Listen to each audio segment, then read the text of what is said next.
ये जो महिला है सीमा आनंद, इनकी उम्र है 63 साल। अभी शुभांकर मिश्रा जी के पॉडकास्ट में ये आई, ठीक है। इनकी उम्र 63 साल है और ये कहती हैं कि एक 15 साल के लड़के ने रोमांस के लिए, सेक्सुअलिटी के लिए इन्हें पिछले साल अप्रोच किया। दोस्तों नमस्कार, मैं हूं विचार और आप देख रहे हैं होश। दोस्तों एक समय था जब हमारी सोसाइटी में हम अपने बच्चों को मोरल वैल्यूज़ की बातें सिखाया करते थे। एक समय था जब नैतिक शिक्षा हमारे बच्चों के लिए अनिवार्य हुआ करती थी। हम अपने बच्चों को स्वामी विवेकानंद की कहानियाँ बताते थे। हम अपने बच्चों को रामायण, महाभारत या जो भी डिसिप्लिनरी कहानियाँ हैं जिससे बच्चे की मोरल वैल्यूज़ जो है वो एनहांस हो जाए, हम वो सामाजिक स्ट्रक्चर हमारा रहा है।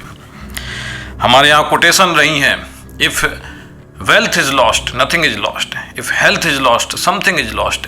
If character is lost, then everything is lost. लेकिन इस इंटरनेट के ज़माने में, इंटरनेट के समय में जो सबसे भयावह और डरावनी चीज़ हुई है वो यही हुई है कि ओवरऑल मोरलिटी है जो समाज की कम हुई है। अब आप ये समझिए, ये जो महिला है सीमा आनंद, इनकी उम्र है 63 साल। अभी शुभांकर मिश्रा जी के पॉडकास्ट में ये आई, ठीक है। इनकी उम्र 63 साल है और ये कहती हैं कि एक 15 साल के लड़के ने रोमांस के लिए, सेक्सुअलिटी के लिए इन्हें पिछले साल अप्रोच किया। हमारे यहाँ 50 साल की उम्र के बाद में वानप्रस्थ हो जाता था कि आप जो है पूरी पारिवारिक जो आपकी रिस्पॉन्सिबिलिटीज़ हैं, अब आप उनसे फ्री हैं। अब आप अपनी स्पिरिचुअल जर्नी को इन्हांस कीजिए, एक्सप्लोर कीजिए और अपना जो ध्यान है वो भगवान की तरफ लगाइए।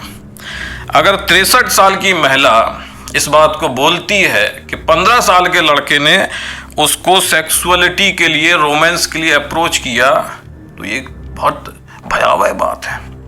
ये बहुत शर्म की बात है, कोई अच्छी बात नहीं है। जब आपको 15 साल का एक लड़का अप्रोच कर सकता है तो आपको 80 और 90 साल के बुजुर्ग हैं वो भी अप्रोच करेंगे। उसका रीज़न है, जिसके पास में जो होगा या जिसकी जो ऑब्जेक्टिविटी होगी, इंसान उसमें वही चीज़ तो ढूंढेगा। चॉकलेट की दुकान में जाके कोई डबल ब्रेड तो मांगेगा नहीं, चॉकलेट ही मांगेगा।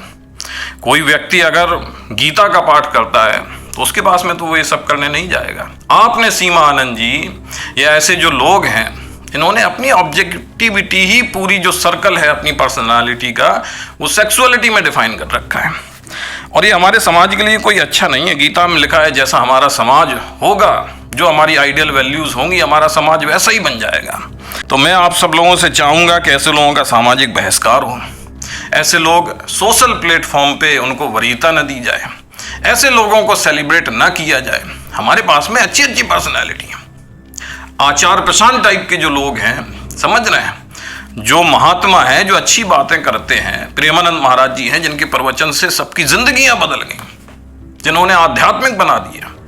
अब आप ये बताइए, छोटा सा बच्चा है या बच्ची है, अगर वो कम उम्र में, उनकी आकांक्षा तो नेचर में यही रहती है, नेचुरल उनकी जो इच्छाएं वो यही हैं, मन तो उनका यही कहता है कि सेक्स मिल जाए, सेक्सुअलिटी मिल जाए। लेकिन हमें उन्हें डिसिप्लिन में रखना होता है। हमें बच्चों को डिसिप्लिन सिखाना होता है कि मन के हिसाब से नहीं चला जाता है, मन ही तो जड़ है सारी समस्याओं की। अगर आपका मन के ऊपर कंट्रोल नहीं है तो ये मन आपको रसातल की तरफ लेके जाएगा, महाकष्ट की तरफ लेके जाएगा, महापतन की तरफ लेके जाएगा। हमें हमारे बच्चों को डिसिप्लिन सिखाना होता है, मोरल वैल्यूज सिखानी होती हैं, जिससे कि वो स्ट्रांग रहें, जिससे कि स्ट्रांग समाज बने। समझ रहे हैं? ये सेक्सुअलिटी, ये गर्लफ्रेंड बॉयफ्रेंड कल्चर, ये लिव इन रिलेशनशिप, फिर शादी होना, फिर डिवोर्स होना, फिर नीले ड्रम की जैसी कहानियां होना, पति को ऊपर से पटक देना, ये समाज, हम क्या समाज देख रहे हैं? अगर हमारा समाज सेक्सुअलिटी बेस होगा, सेक्स बेस होगा, तो वो क्षणिक होगा, भंगुर होगा। तो नेचर ने जो सेक्स बनाया है वो इसलिए बनाया है कि जो हमारी जनरेशन है वो आगे चलती रहे। लेकिन सामाजिक ढांचे में हमने नैतिक शिक्षा को इसलिए बनाया है जिससे कि हम एक ऐसे समाज का सृजन करें, निर्माण करें जो आगे जा सके, जो महानता की तरफ जा सके।